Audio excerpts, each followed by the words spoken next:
Man, I got the cough today. Well, hey, welcome to this midweek 12:15 hour here at Morristown Methodist Church with myself, Pastor Kory. Hey, I am so glad you're tuning in. If it is, I say the 12:15 hour, or if it's later in the day or later this week, we walk together 365 essential questions of the Bible. They're not something I've written, but they're something that I think are great to share. And today we're going to talk about take it to heart. Before we do, I want to let you know that during our Halloween, so during when they're out, getting candy, trick or treating, we'll be here at church. There'll be people here, so you'll be able to come in and warm up. And I think they may be having some candy, some hot dogs, and some other things potentially back there for you to partake in.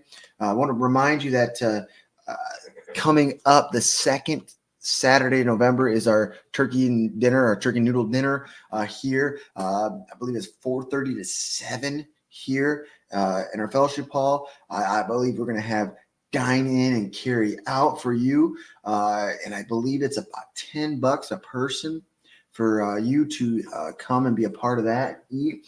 And we'd love to see you, your friends, your neighbor, your loved one out to that. And then every week we gather at 9:30 in the fellowship hall for coffee and donuts and just a time to fellowship with one another.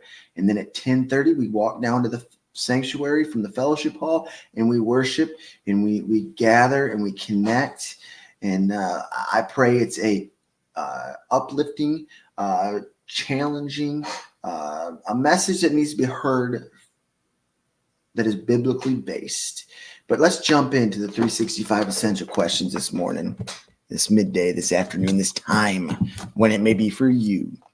Take it to heart. Isaiah 57:11. Of whom have you been afraid or feared that you have not remembered me, nor taken it to your heart?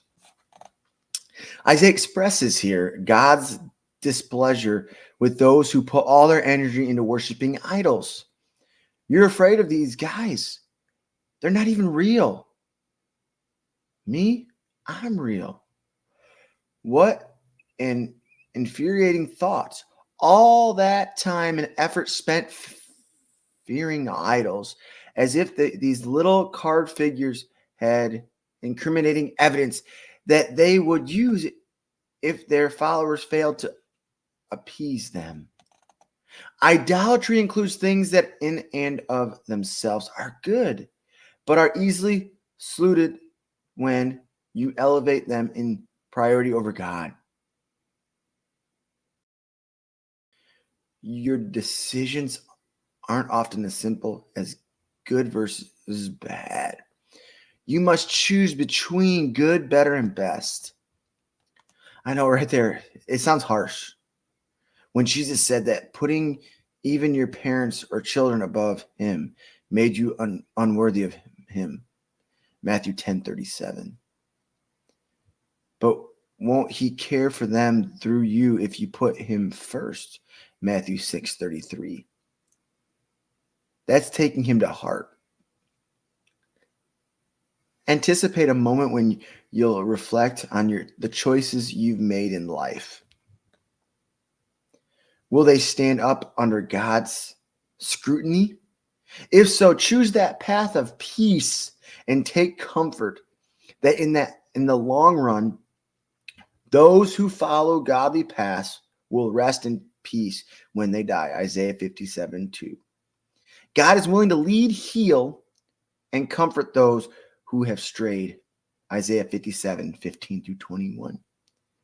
So how much more will he do so when you make it your goal to seek him in all you do? Let me say that again. How much more will he do so when you make it your goal to seek him in all you do? Hey, I pray today, wherever you're at, whatever you're doing, whatever in the midst you are, that you take time to just take it to heart and really walk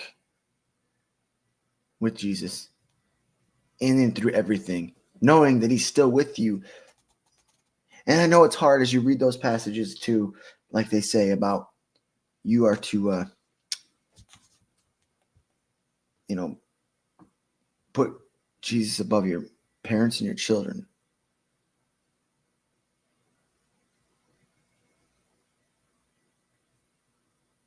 So just put trust and faith in Jesus, and your family will walk with you.